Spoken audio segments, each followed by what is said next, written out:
You aren't just keeping clothes, you are accumulating the dead weight of who you used to be, or who you pretend to be. This visual clutter sucks your energy before you even have breakfast. In Japan, Zen masters knew that the chaos in your closet is the exact mirror of the chaos in your mind. For them, style isn't about what you add, it's about what you have the courage to strip away. There is a radical method of detachment called Danshari. In the next few minutes, you will discover how this Japanese rule will empty your closet to finally fill your identity and unleash your true style. To understand the root of this anxiety, we need to face a deep Japanese concept, mono no aware. It represents the awareness of the impermanence of all things and a sensitivity toward objects. In the past, people had a connection of respect with what they owned. Each piece of clothing had a history, a purpose, and a respected life cycle. The modern world has corrupted this. Consumption has become a cheap anesthesia for anxiety. We buy new clothes to celebrate a passing joy or to drown a frustration at work. The result? Your closet has become a living archive of regrets. There lies the expensive piece you bought on impulse and never wore, generating a silent guilt every time you catch a glimpse of it.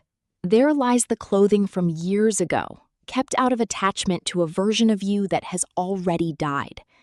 Danshari enters here like a sharp blade of discernment.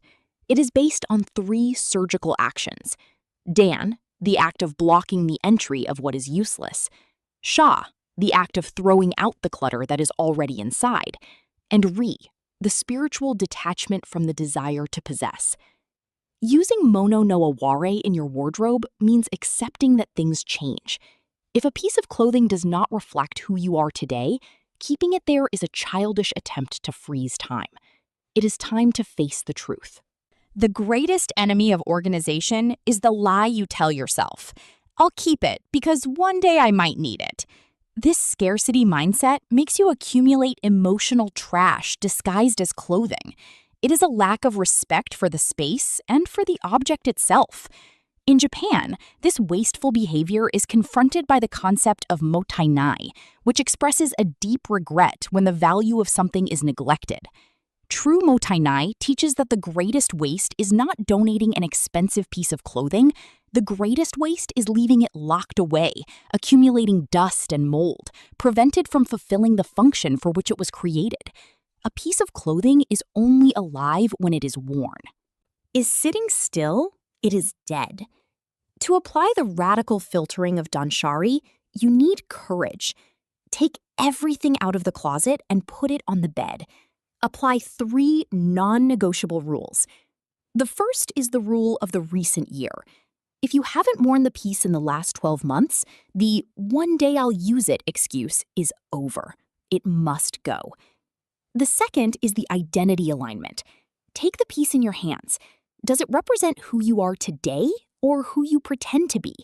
If it brings you weight, discomfort, or reminds you of a bad phase, eliminate it. The third is the transmission of value.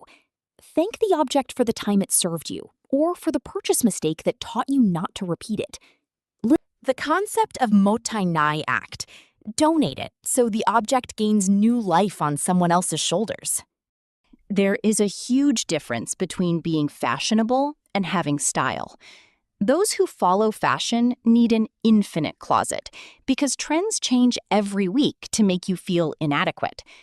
Those who have style need very little because they know their own essence. This is what the concept of yugen is about. A subtle, hidden elegance that does not need to shout to be noticed. When you apply Danshari and eliminate the excess, what is left is the void.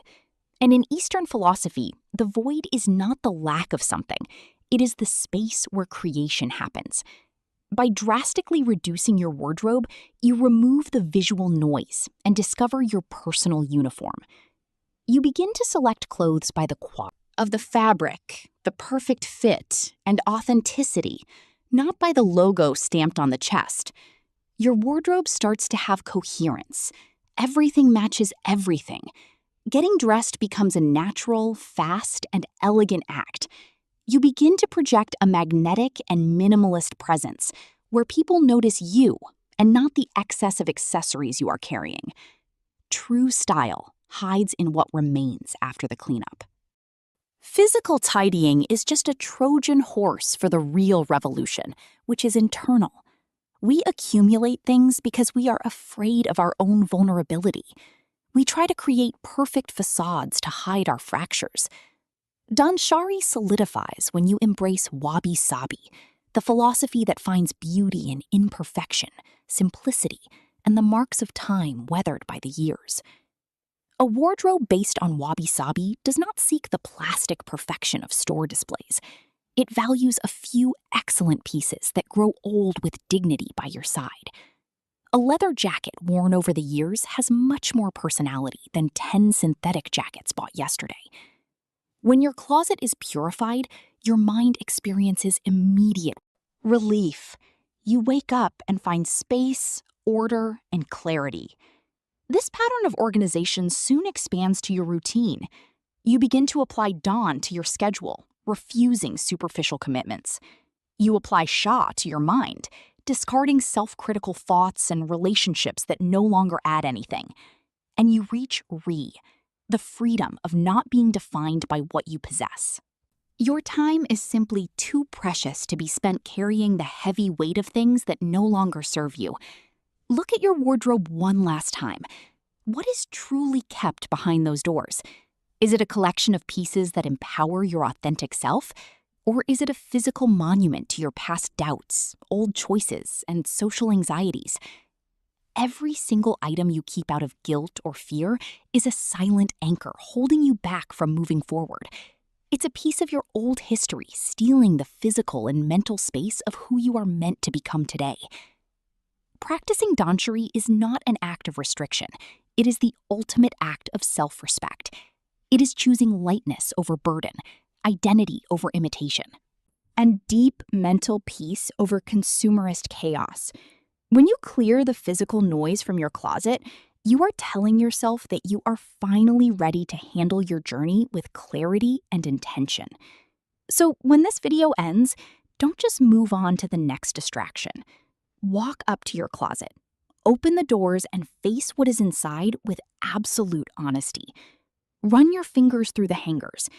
Say goodbye to what has already fulfilled its purpose.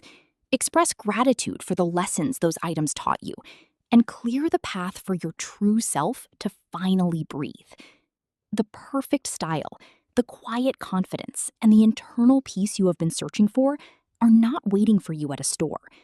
They are already inside you, just waiting for you to have the courage to create the space they need to show up. Simplify your outer world and let your inner world